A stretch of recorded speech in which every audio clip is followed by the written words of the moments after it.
Recientemente, el día 4 de mayo sucedió algo en España que algunos quizá pueden darle una valoración de un tipo o de otro. Yo no quiero entrar en valoraciones de carácter político partidista, pero no puedo dejar de hacer referencia a algo que también está en el origen de estas palabras que hoy el Señor ha puesto en mi boca. El día 4 de mayo, algunos quizás vuestra memoria puede ser más corta o más larga, el día 4 de mayo los representantes de la banda terrorista ETA anunciaban su disolución definitiva después de 5 años de no haber estado cometiendo delitos conocidos, por lo menos, pero sobre todo después de que al menos el secuestro y la muerte violenta hayan cesado después de muchos años, más de casi 5 décadas de tiempo de delincuencia organizada terrible en España. Yo no sé cuántos de vosotros habéis orado, pero yo al menos desde que tengo uso de razón en el Señor he estado orando por la disolución de ETA, por que dejaran de matar, más allá de si perseguían algo que fuera lícito. El objetivo en sí mismo no justificaba de ninguna manera toda clase de atrocidades que van desde la extorsión y el secuestro hasta el asesinato múltiple sin ningún tipo de pudor. Seguramente tú has orado. Yo sé que muchas iglesias en el País Vasco han orado durante décadas porque esto pudiera suceder. Yo no sé cuántos de vosotros habéis dado gracias a Dios. Yo sí di gracias a Dios. El día 4 conducía en mi coche cuando estaba escuchando esto y lo único que había en mi corazón era gratitud. Gratitud al Señor. No satisfacción, gratitud al Señor. Porque son cosas diferentes. Yo no puedo decir otra cosa que estoy muy contento de que en mi país, por fin, y entiendo que mi país es el Estado español todavía, con el cual me siento plenamente identificado, desde las Islas Canarias donde nací hasta el último rincón de los Pirineos, donde uno puede disfrutar de cosas muy hermosas. Pues en mi país estoy contento de que hoy día al menos pueda caminar, y no hace falta que vaya a la glorieta de López de Hoyo, donde hubo un terrible atentado, o que camine por cualquier lugar de Madrid, sino que puedo ir a cualquier lugar y rincón de este país, islas incluidas, sin temor a que una bomba estalle, o a que un día me pongan una pistola porque quieren secuestrarme, porque supuestamente puedo ser un objetivo más o menos viable para una banda terrorista. No podemos decir otra cosa que dar gracias a Dios. Y yo me uno a todos aquellos que han dado gracias a Dios por esto. Me uno también a aquellos que han dado gracias a Dios durante estos últimos años. Hace 20 años estuve en Bolivia. Y en mi grupo pequeño de trabajo había 2 personas, un obrero colombiano y 2 profesionales colombianos, aparte de otras personas de Latinoamérica. Era la primera vez que yo iba a América Latina. Nunca podré olvidar el dolor y la tristeza de aquellos hermanos. Y estábamos meditando sobre Apocalipsis y sobre la esperanza que nacía del Apocalipsis, de las palabras de Dios a través del Apocalipsis. Y en aquel momento estábamos orando por algunas de las situaciones que dolor terrible estaban produciendo en América Latina. Fue cuando más conciencia yo tomé de la realidad de las FARC, entre otras bandas también, o grupos terroristas que había en Colombia. Doy gracias a Dios, doy muchas gracias a Dios. Me he unido durante décadas, estas 2 últimas décadas he estado orando con la iglesia colombiana y con muchos de mis amigos y hermanos colombianos para que por fin las FARC desaparecieran de la lucha violenta, del secuestro, de la extorsión, de 1000 formas terribles en las cuales cientos y miles de personas han sido desplazadas de sus tierras, les han quitado sus casas, les han obligado a determinadas conductas, etcétera, etcétera, etcétera. Es terrible todo lo que ha sucedido, pero doy gracias a Dios de que eso ya no sucede. Doy gracias a Dios de que ha habido situaciones como la de Lira. Oré mucho tiempo por la situación de Irlanda del Norte. Tenía muchos amigos, además de Chris, tenía muchos amigos, como familia tenemos muchos amigos en el norte de Irlanda. Mi mujer estuvo trabajando en el Royal Hospital, que recibía a las personas a las cuales les daban un tiro de gracia, no en la cabeza, sino en la pierna, para dejarles inválidos para siempre. Eso hacía el IRA, con aquellos que eran dudosos en cuanto a su vinculación con el IRA. Los amigos de mi mujer, algunos de ellos policías de Irlanda del Norte, no sabían si iban a volver a sus casas, y sus familias nunca sabían si iban a volver a verles cuando salían. Lo primero que tenían que hacer todos los familiares era mirar por debajo del coche a ver si no había una bomba escondida debajo del coche. Terrible, ¿verdad? Muchas iglesias en el Reino Unido oraban todos los días para que eso cesase, para que eso no siguiera sucediendo, para que hubiera paz en la ciudad. Y gracias a Dios, hace ya tiempo que eso tampoco sucede. Así que damos gracias a Dios por estas cosas. Damos gracias a Dios porque no estamos libres de la violencia de una tierra caída y de hombres y mujeres caídos. Pero damos gracias a Dios de que algunas formas de violencia cesen y produzcan algunos pequeños hálitos de paz en medio de nuestras ciudades, en medio de nuestros países. Así que yo di gracias a Dios el día 4 de mayo. Y estaba meditando, escuchando a muchas de las personas que hablaban, porque evidentemente las reacciones han sido diversas. Siempre cualquier evento social y político genera todo tipo de reacciones. Reacciones que muchas veces están en los extremos inclusive. Pero a mí me hizo pensar en algo que llevo mucho tiempo meditando, que tiene que ver con el perdón. Y quería compartir con vosotros acerca del perdón. En la lectura que se nos ha hecho, Bianca me dejó con la miel en los labios. Igual a vosotros también, no sé por qué. Yo le había dicho que hasta el versículo 34, ella lo ha leído hasta el 31, pero me alegro, porque si pudiéramos decir, lo ha dejado ahí para que nosotros sigamos volviendo otra vez a ese texto de Jeremías. El contexto, creo que vosotros lo sabéis, el profeta está hablando a un pueblo que está desesperado en el exilio, que lucha con su propia realidad, una realidad terrible que es estar sometidos a un poder que no tiene nada que ver con las autoridades que les gobernaron en su tierra. Y sin embargo, Dios está hablando a través del profeta a una gente que perdió la esperanza de volver a su tierra, que perdió la esperanza de poder disfrutar de todo lo que Dios les había prometido, les había dado, y sin embargo lo habían perdido por sus propios errores, por sus propios pecados, por su propia realidad. Y es que la realidad de aquellas personas estaba totalmente alejada de lo que Dios tenía para ellos. Dios tenía algo de lo que no estaban disfrutando. Eso es muchas veces lo que nos sucede a nosotros cuando no estamos siguiendo el plan de Dios, cuando no seguimos en los propósitos de Dios. Nos estamos perdiendo infinidad de cosas fantásticas y hermosas. Infinidad. Puede que algunas de las que vivimos nos parecen muy buenas, pero no es nada comparado con lo que Dios tiene para nosotros. Dios tiene muchas más cosas, y aquí en este texto que hemos leído de Jeremías 31, yo os animo a releerlo. Es un texto riquísimo, hermosísimo, en el cual Dios empieza hablando de que la gracia de Él se manifiesta en el pueblo que está alejado de su tierra. Y dice palabras tan hermosas como: con amor eterno te he amado. Dios te ama, Dios ama a su pueblo con un amor que supera cualquier tipo de expectativa, cualquier tipo de expresión humana. Está lejísimos de lo que Dios dice, de cómo Dios te manifiesta su amor. Dice la palabra de Dios: la misericordia con la que me expreso ante ti me lleva a estas palabras del nuevo pacto. He aquí que hay un nuevo pacto. Este nuevo pacto del que está hablando al pueblo de Israel no es el nuevo pacto que tiene que ver con Cristo, pero se parecen algunas cosas. Y en esta expresión dice, en el texto que hemos estado leyendo: este es el pacto que después de aquel tiempo haré con el pueblo de Israel. Versículo 33. Pondré mi ley en su mente y la escribiré en su corazón. Yo seré su Dios y ellos serán mi pueblo.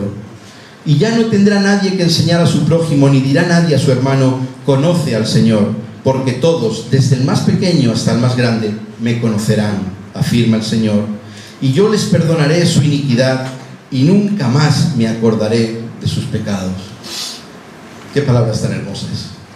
Esto es lo que Dios le dice a su pueblo, a un pueblo que le abandonó, que le fue infiel, a un pueblo que se alejó por completo de los proyectos y propósitos que Dios tenía para ellos. Un pueblo que vivía de una manera totalmente alejada, que incluso tomó como modelo y como pauta de vida la de los pueblos de alrededor. Un pueblo que dejó de adorar y honrar a Dios como el primero, para tomar incluso a otros dioses. Ese pueblo es al pueblo que Dios le dice: con amor eterno te he amado. Eres un hijo fantástico, mi hijo preferido. Qué genial, ¿verdad? Estas palabras son perfectamente, las podemos atraer a nosotros y a nuestra realidad, porque Dios, ese Dios que habla a través del profeta Jeremías, no es ni más ni menos que tu Padre y mi Padre, nuestro Padre Dios. Es el Padre de nuestro Señor Jesucristo, al cual Él vino a mostrarnos, al cual Él vino a traernos conocimiento. Y Él dice que solo a través de Jesús, dice Jesús mismo, solo a través de Jesús podemos llegar a conocer al Padre. Solo a través de la fe en lo que Jesús hizo podemos llegar a ser llamados hijos de Dios. Por lo tanto, este es nuestro Padre. ¿A quién quieres parecerte? Puede que te quieras parecer a tu padre o que no quieras parecerte. Yo a veces he mencionado que durante una etapa de mi vida, especialmente en la adolescencia, cada vez que me decían te pareces a tu padre me daba mucha rabia, porque yo no quería parecerme a mi padre. Yo decía nada, no quiero. Así que toda aquella persona que incluso cuando me veían en la iglesia de donde veníamos en Canarias y me veían predicar allí, decían te pareces a tu padre, y yo decía no, por favor. Le conocían desde joven y creían que yo me parecía a mi padre. No quería parecerme a mi padre. Hoy doy muchas gracias a Dios por todas aquellas cosas beneficiosas en las que me parezco a mi padre, porque mi padre ha sido y es un hombre de Dios, un hombre ejemplar, un hombre al cual puedo mirar con gratitud en el Señor. Pero hay un padre mejor que mi padre en la tierra, y ese es mi Padre Dios, y a Él quiero parecerme, más aún que a mi padre en la tierra. ¿Te quieres parecer a tu Padre Dios? Si es así, tenemos que tomar como modelo a alguien más cercano que el Padre. Nuestro Padre Dios ha sido revelado a través de Jesús, y ese Jesús que se nos muestra, quiero que leamos un texto en el Nuevo Testamento. Vamos al Evangelio de Lucas, al capítulo 7.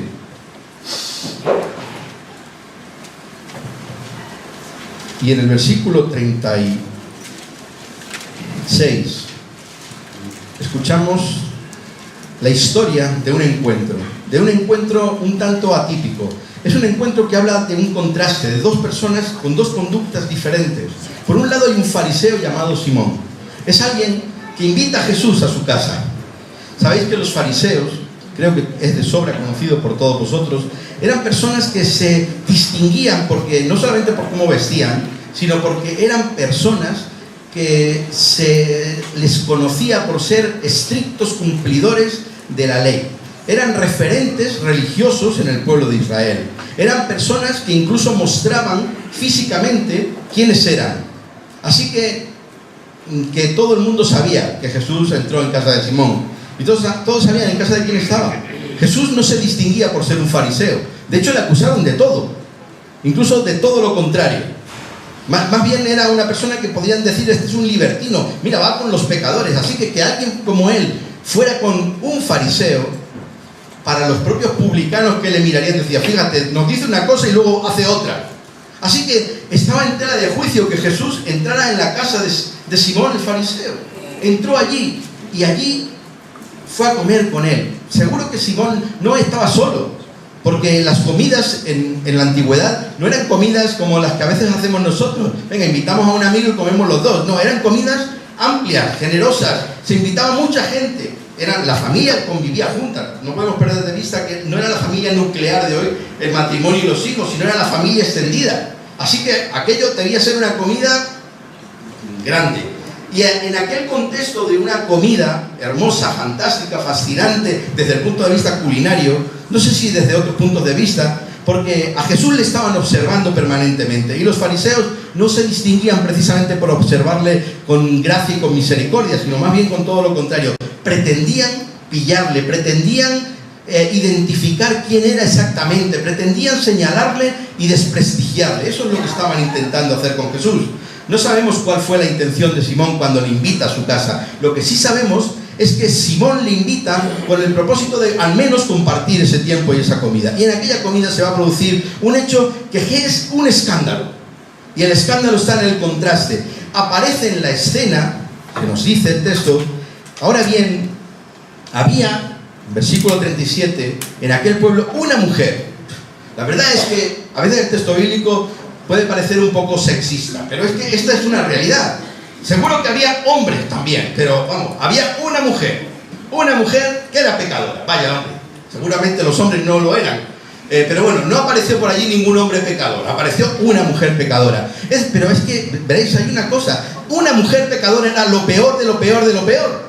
Entonces, el texto, a juicio del Espíritu Santo que muestra Lucas esta historia para dejárnosla por escrito, es tremendamente poderosa en lo que Dios quiere enseñarnos a través de ella. Esa persona que no vale para nada socialmente, que está desprestigiada, que es ninguneada, que no va a ser invitada a la comida, no estaba entre los invitados, se coló. Vaya, era una de esas personas que se nos cuelan en las fiestas.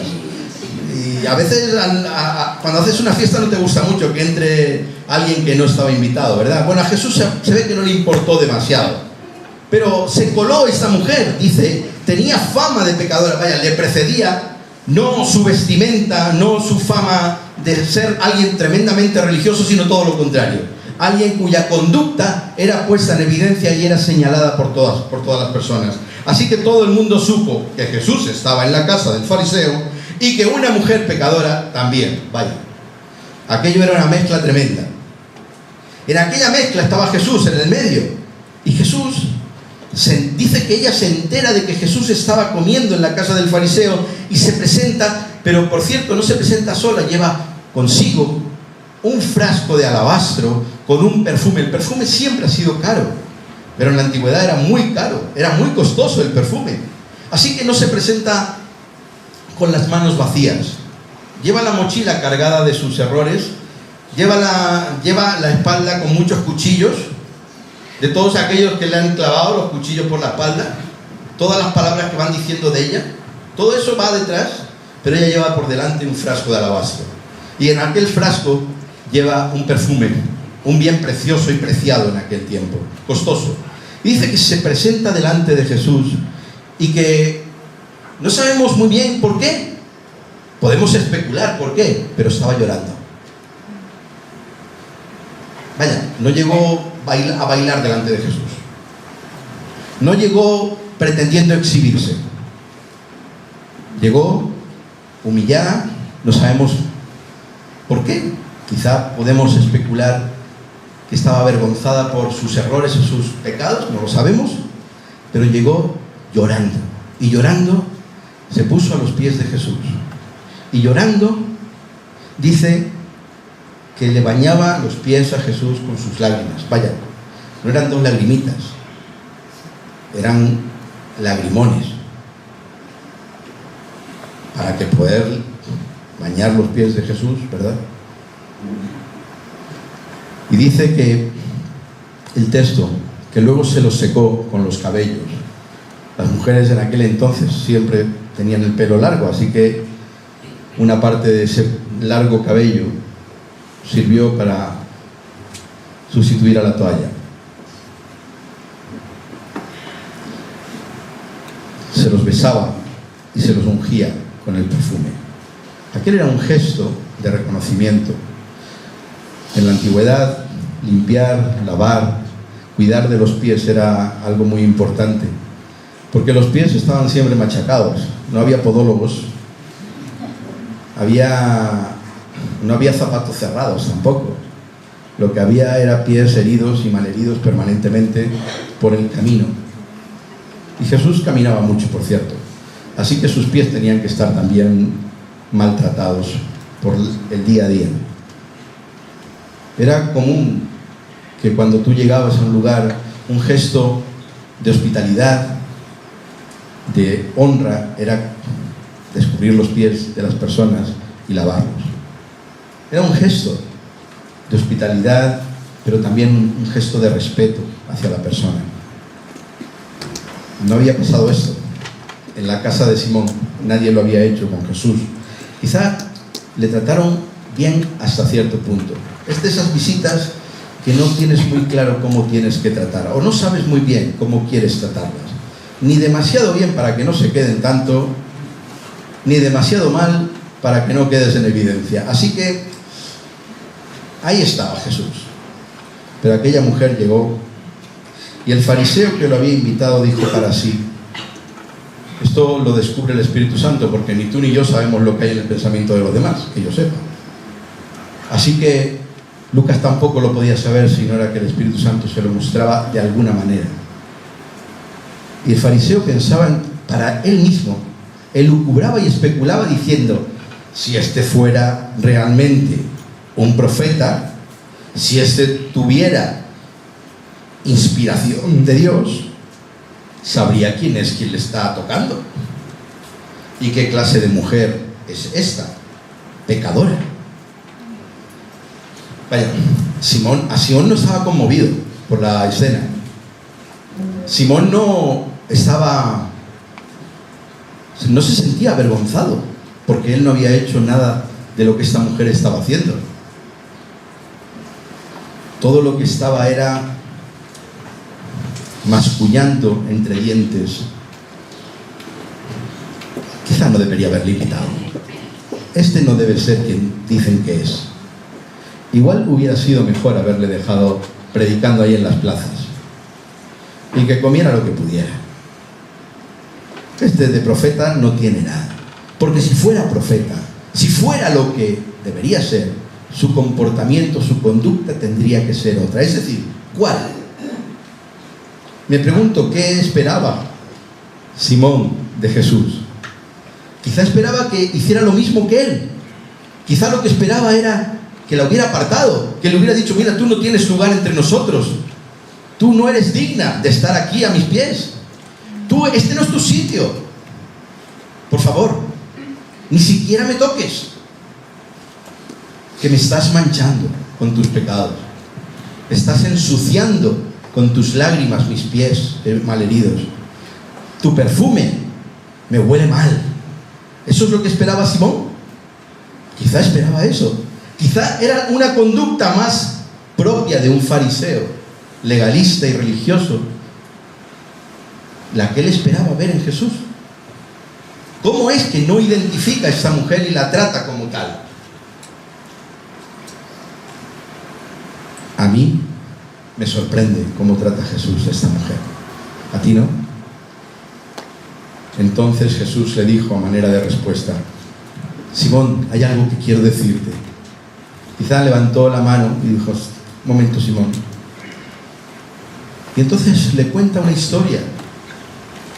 Hábil como era Jesús, no le dice a Simón qué es lo que está pasando directamente, sino se lo dice indirectamente. Mira, había un hombre que tenía 2 deudores y uno de ellos le debía un montón de dinero y otro le debía menos dinero. Así que viendo que no se lo podían pagar todo, ¿qué es lo que hace?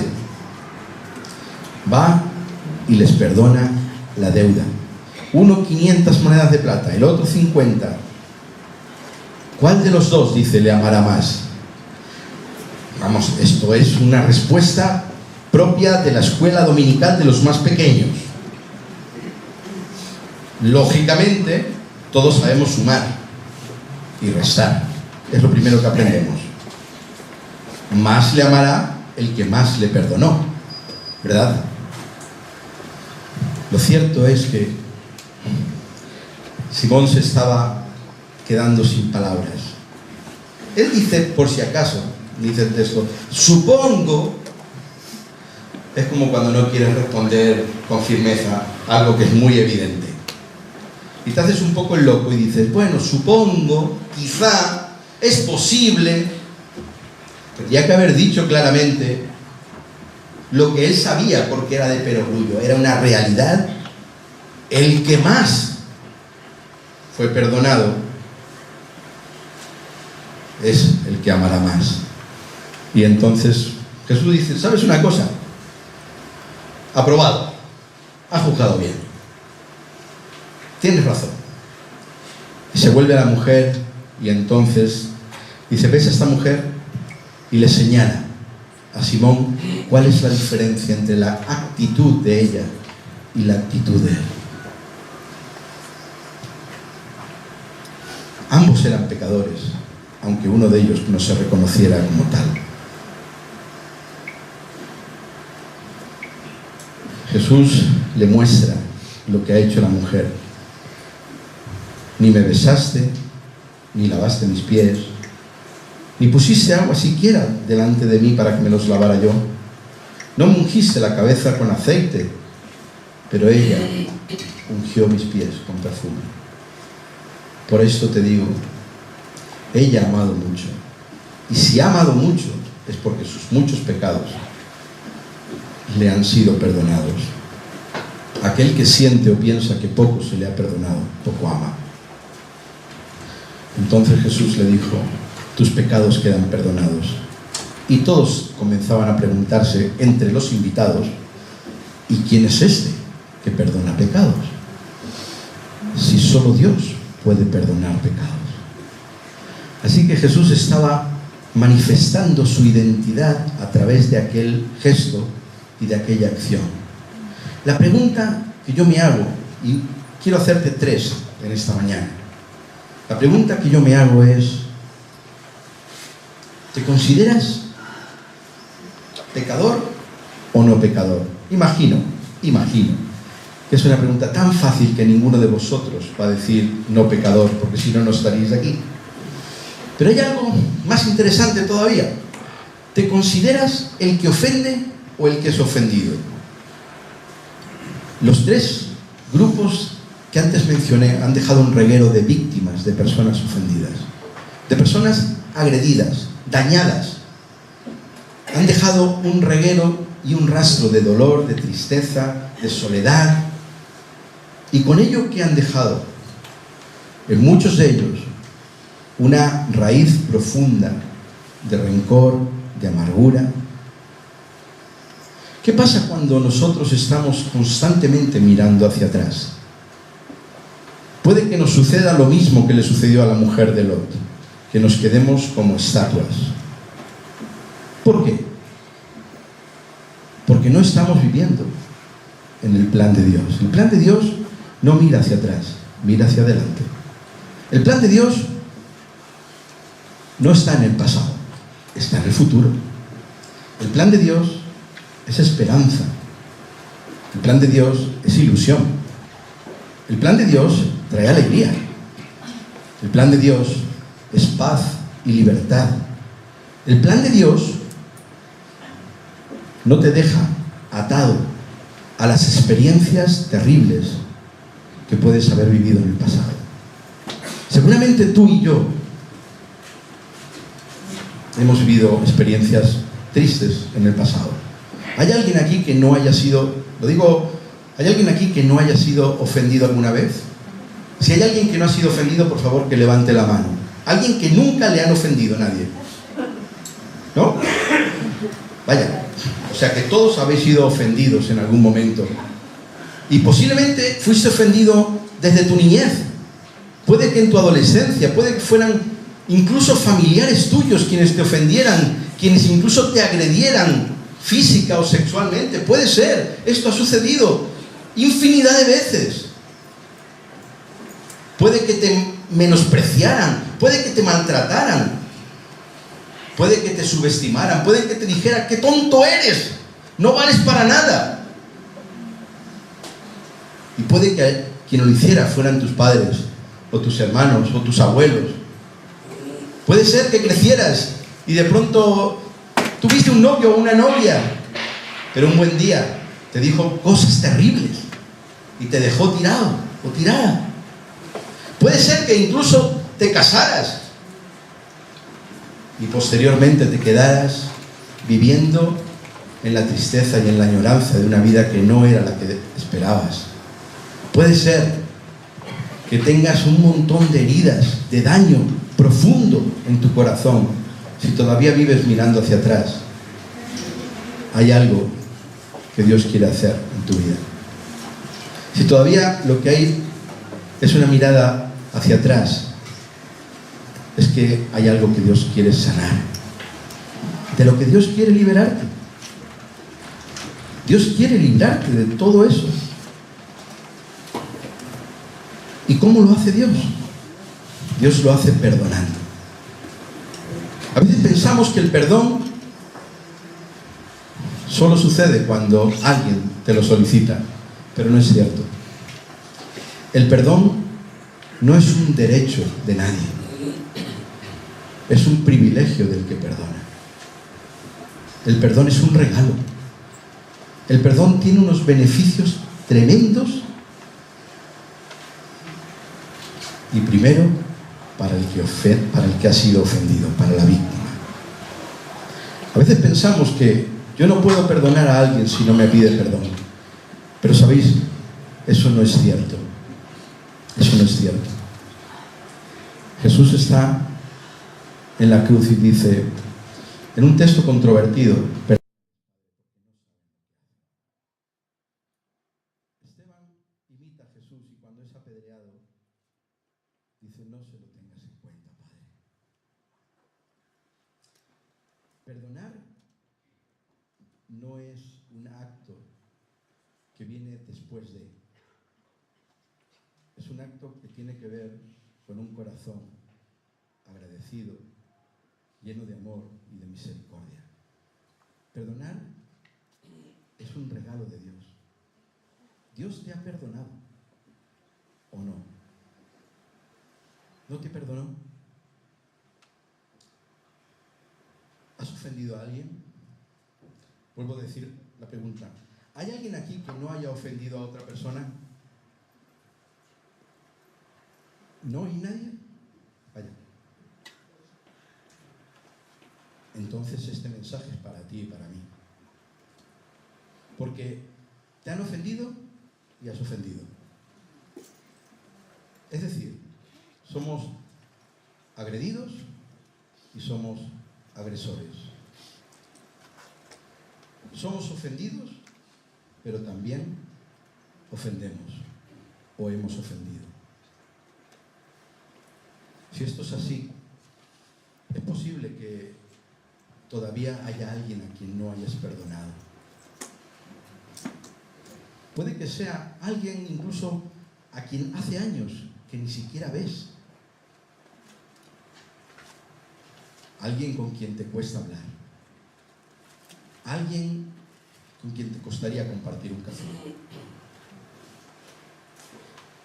Dios no te pide que seas amigo de aquellos que te agredieron. Lo que te pide es que seas como Él. Que seas su hijo y que le imites. Que tomes a Jesús como modelo.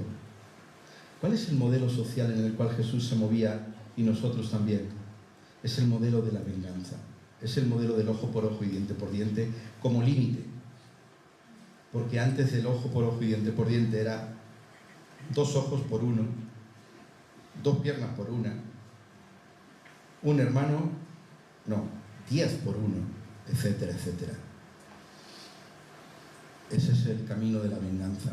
¿Sabes una cosa? Muchas veces nosotros pedimos justicia, pero lo que estamos pidiendo es venganza.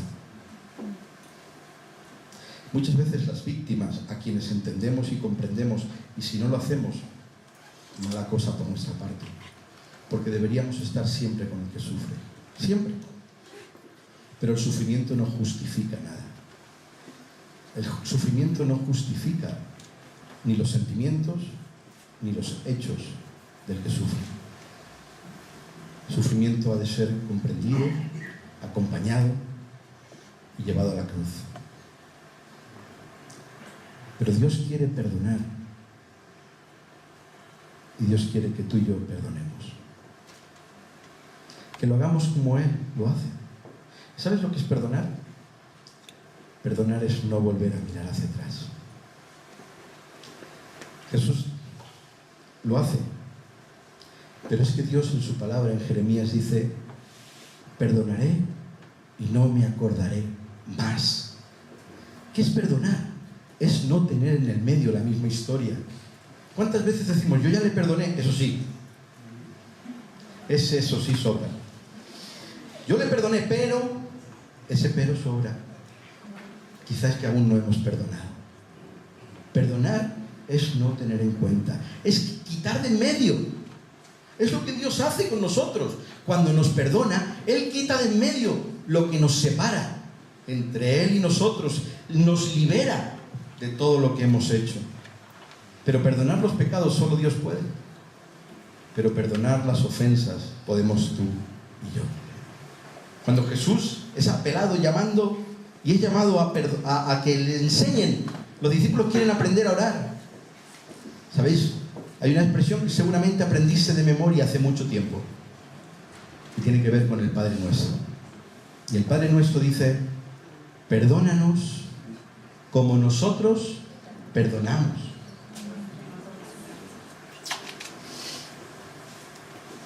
¿Estás perdonando? Si no estás perdonando, hay algo que todavía tenemos que aprender, tú y yo. Verás, este no es un mensaje para ti, es un mensaje para mí.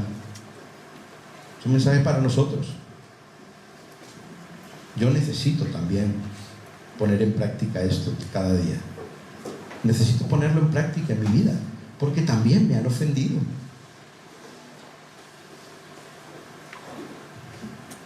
Pero yo también he ofendido.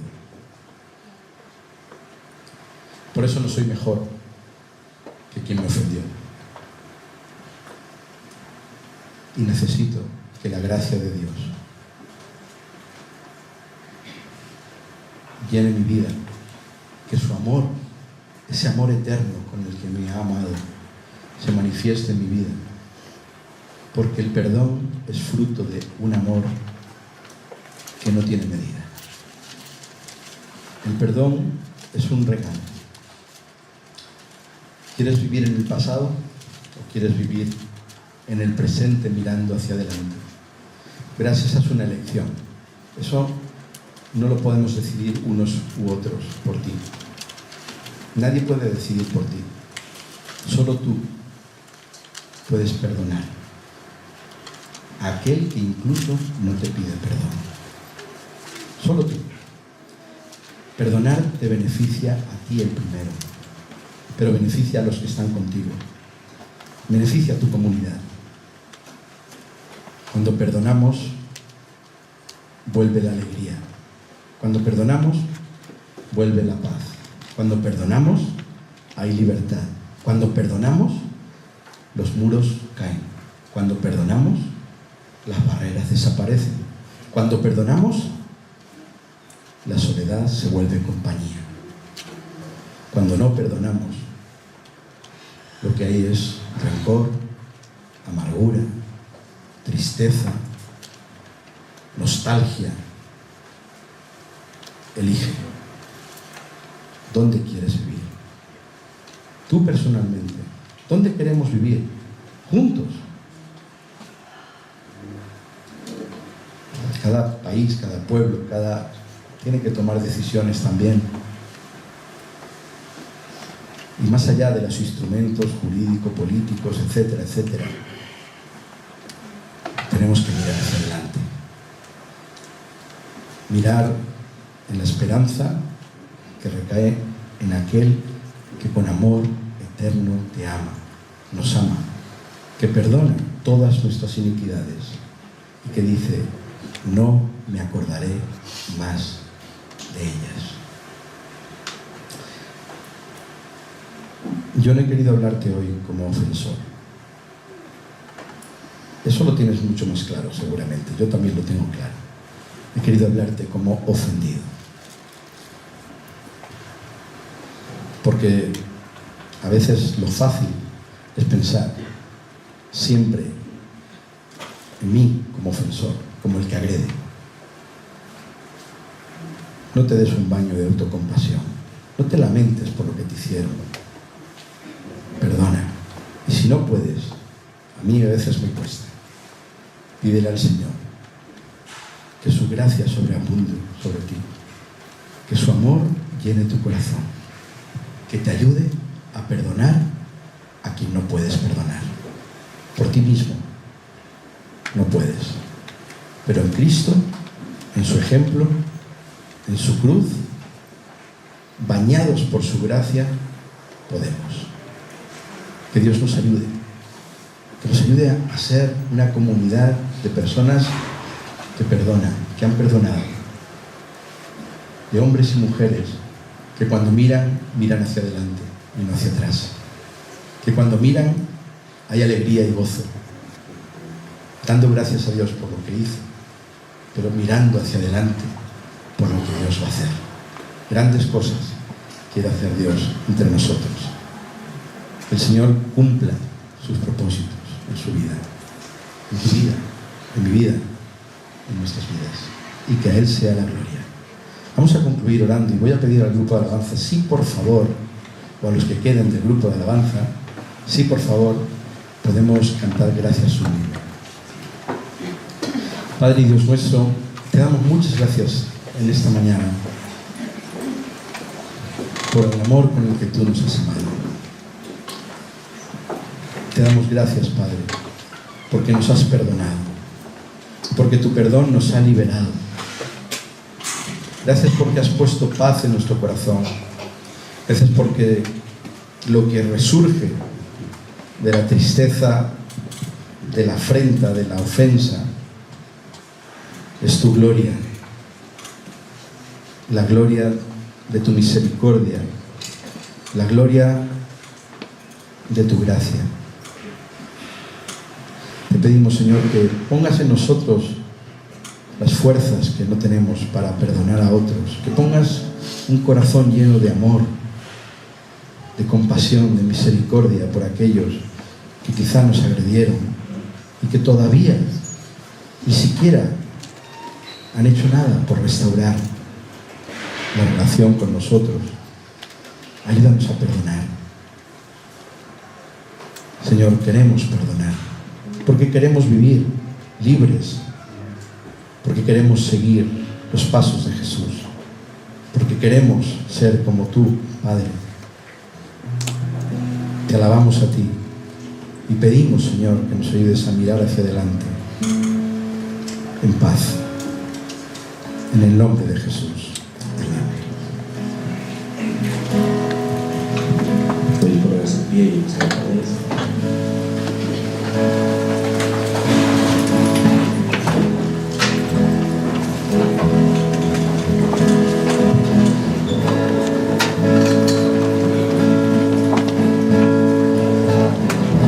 Rompe el poder del pecado, su amor es fuerte y poderoso, el Rey de gloria, el Rey de majestad.